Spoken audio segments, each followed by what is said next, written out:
Hello everyone, you are welcoming in प्रगति's classes. आज हमारे इंग्लिश ग्रामर का टॉपिक है conjunction.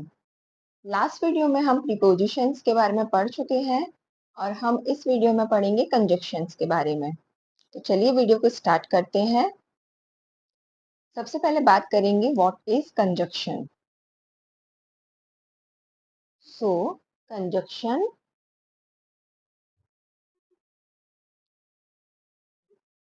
Is a word or a group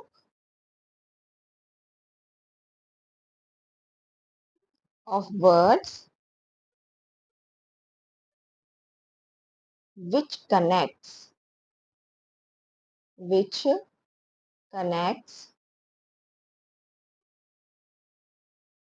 two or more than two words, phrases, clauses, sentences, etc. So, conjunction is a word or a group of words which connects two or more than two words, phrases, clauses, sentences. Conjunction वो word होता है या group होता है words का जो कि दो या उससे अधिक वर्ड्स को या फ्रेजेस को, सेंटेंसेस को, क्लॉजेस को कनेक्ट करता है। कैसे कनेक्ट करता है वो हम एग्जांपल के थ्रू समझेंगे। Such as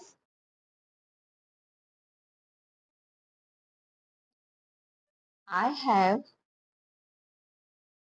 to goldfish and a cat।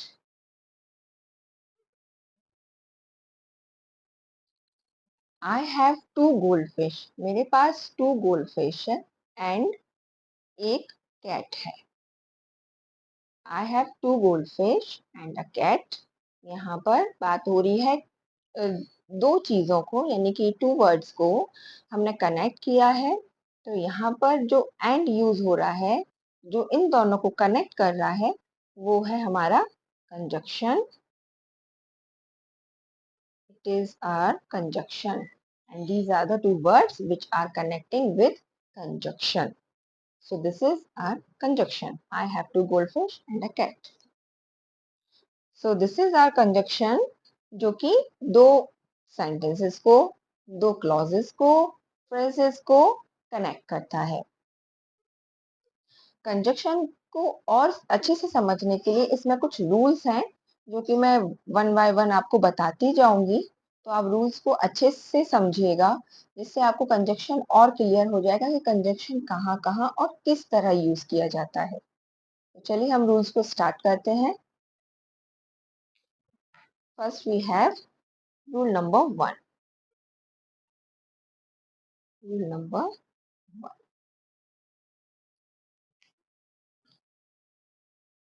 just watch clearly and listen carefully what I'm going to tell about conjunction. Rule number one, the conjunction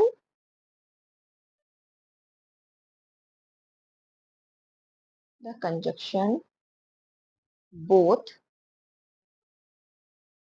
is followed by and. Example, he is both both intelligent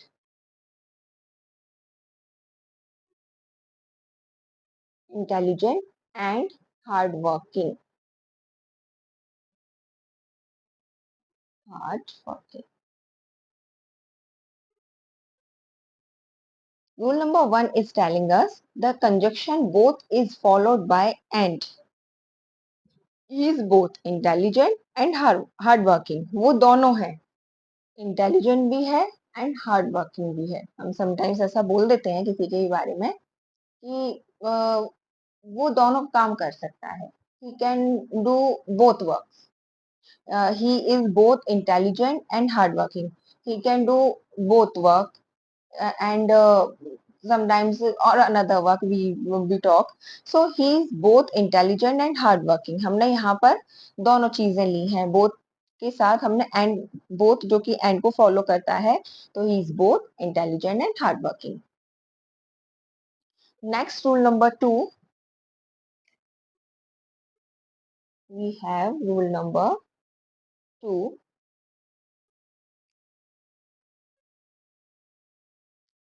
The conjunction, the conjunction so as and as is used to make comparison between two persons and things.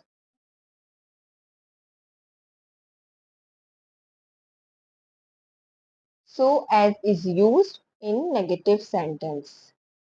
So as is used in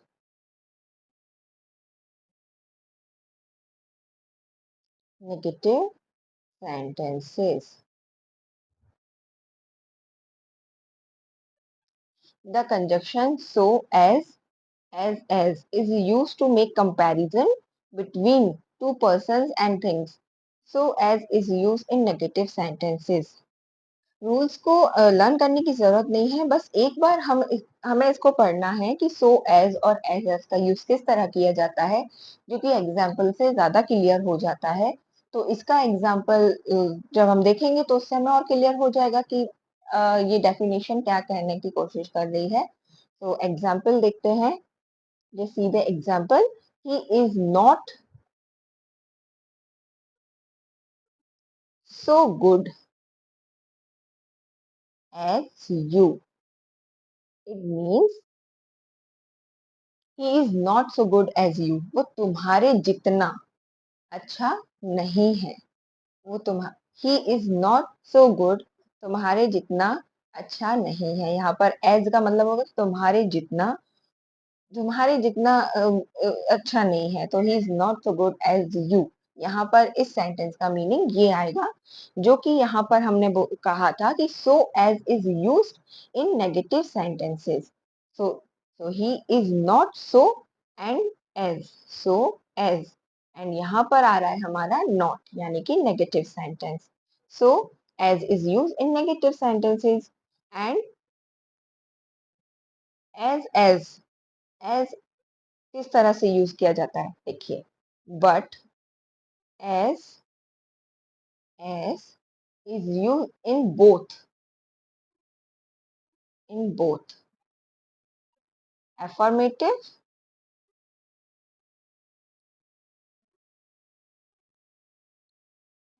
and negative sentence and negative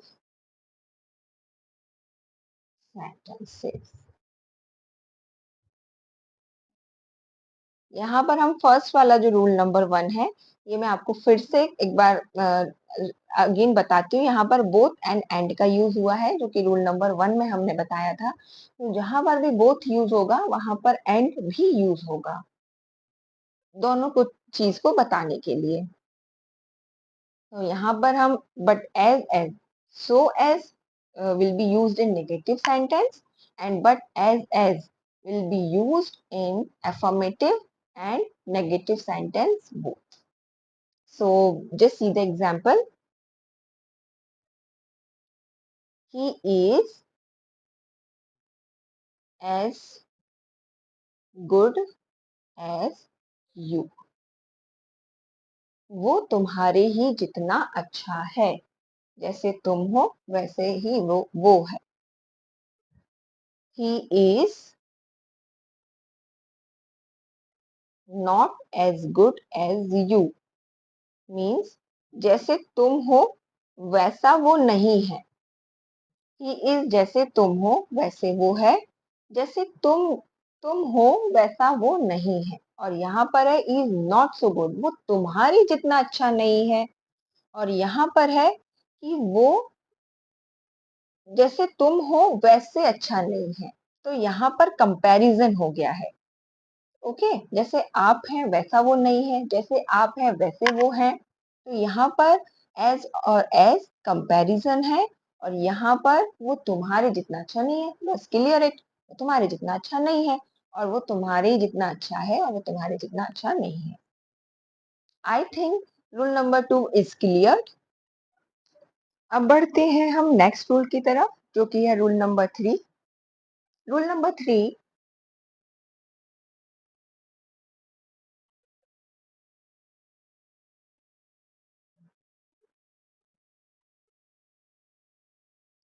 although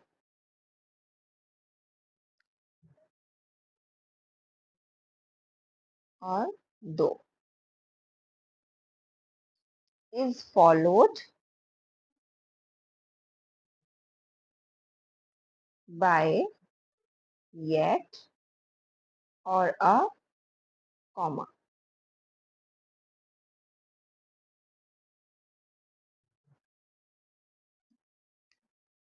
For example, though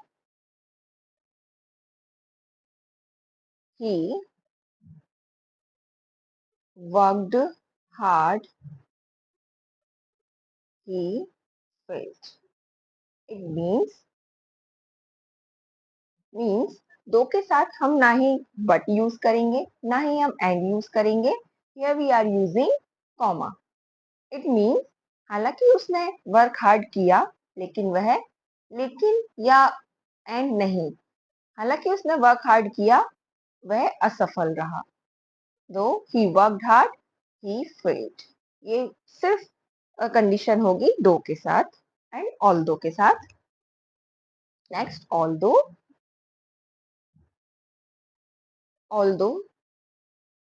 these books are costly, yet the students students buy them because these are useful। हालांकि ये books काफी costly हैं, फिर भी students इन्हें bye करेंगे क्योंकि ये यूजफुल है। तो यहाँ पर यूज हो गया हमारा ऑल्दो एंड दो। तो ऑल्दो एंड दो इज फॉलोड बाय येट और अ कॉमा। ये दो और ऑल्दो के साथ कंडीशन रहेगी। नेक्स्ट रूल है हमारा रूल नंबर 4।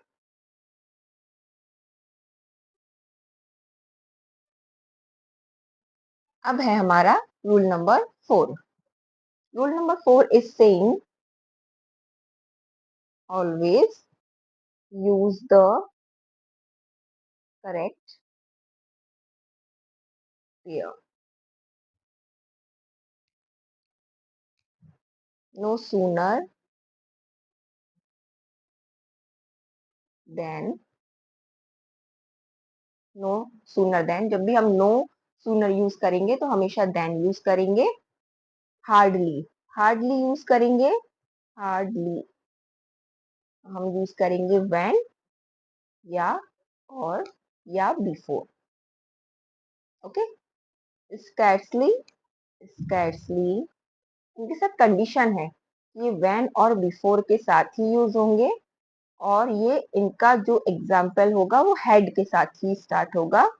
बेयरली बेयरली व्हेन और। ये आपको एग्जाम्पल से क्लियर होगा कि how it is using. Just see the example of no sooner.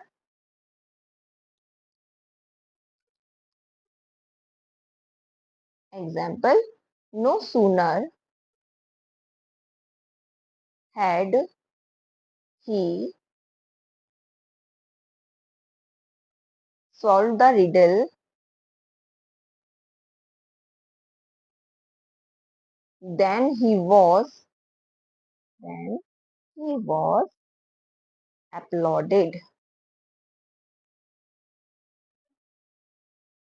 जैसे ही उसने रिडल सॉल्व की वैसे ही उसकी सराहना हुई। अपलॉड का मतलब होता है सराहना करना, मीन्स उसकी तारीफ करना। तो no sooner will be use with then. No sooner आएगा तो देन भी यूज होगा। जैसे ही उसने रिडल सॉल्व किया, पहेली सॉल्व की, वैसे ही उसकी सराहना हुई। ये नो सूनर का एग्जाम्पल है। सेकेंड एग्जाम्पल है हमारा I had hardly arrived home when my phone rang। मैं जैसे ही घर पहुंचा, जैसे तैसे घर पहुंचा, हार्डली मीन जैसे ही मैं घर पहुंचा वैसे ही मेरा फोन बज उठा। यहाँ पर हार्डली एंड व्हेन ये दोनों साथ में ही यूज होंगे। जब भी हम हार्डली, स्कैर्सली, बैरली या नो सूनर का यूज करेंगे तो ये इस तरह से इनके पेयर यूज होंगे। तो always use the correct pair. Next, he had he had scarcely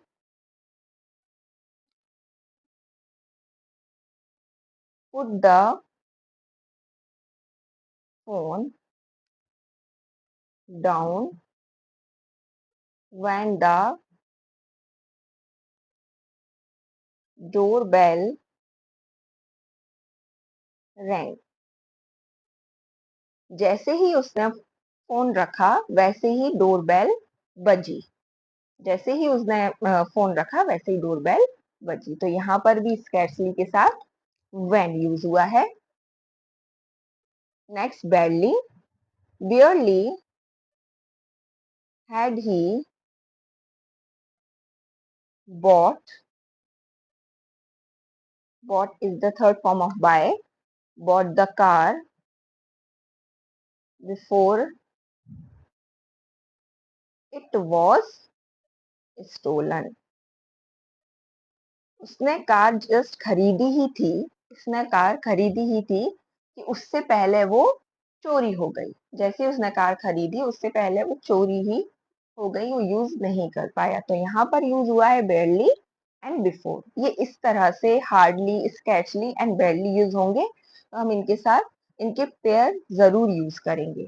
तो ये इसका एग्जाम्पल है। तो ये यहाँ पर रूल नंबर 4 को बहुत अच्छे से फॉलो करना है और पेयर्स को बहुत अच्छे से फॉलो करना है। तो ये है हमारा रूल नंबर 4। रूल नंबर 4 के साथ एक कंडीशन लगेगी जो कि बहुत इंपॉर्टेंट कंडीशन है। जस्ट सी,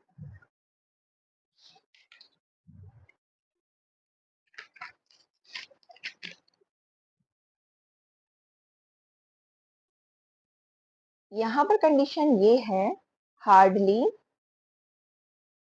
स्कैर्सली